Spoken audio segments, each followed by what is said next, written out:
Bantuan untuk warga Palestina dari Indonesia terus mengalir. Kali ini bantuan diberikan berupa layanan kesehatan gratis melalui mobil klinik bergerak.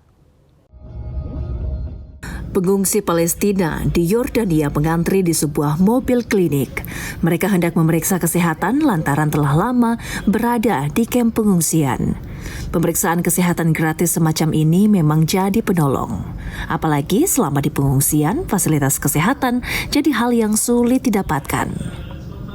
Bantuan pemeriksaan kesehatan gratis ini diberikan dari relawan Rumah Sakat Indonesia. Mereka membuat mobil klinik kesehatan bergerak gratis untuk melayani pemeriksaan kesehatan bagi para pengungsi Palestina yang tersebar di sejumlah titik. Saya sebagai Duta Besar Republik Indonesia untuk Kerajaan Yordania merangkap Palestina ingin mengucapkan terima kasih dan apresiasi sebesar-besarnya kepada Rumah Sakat dan juga DT Peduli yang telah memfasilitasi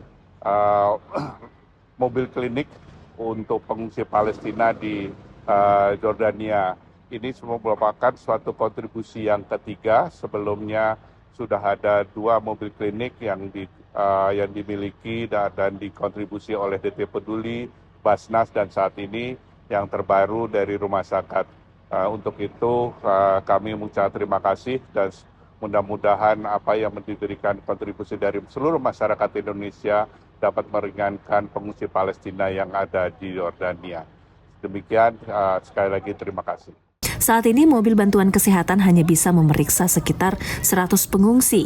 Minimnya peralatan dan obat-obat jadi kendala utama pelayanan kesehatan bagi warga Palestina di pengungsian.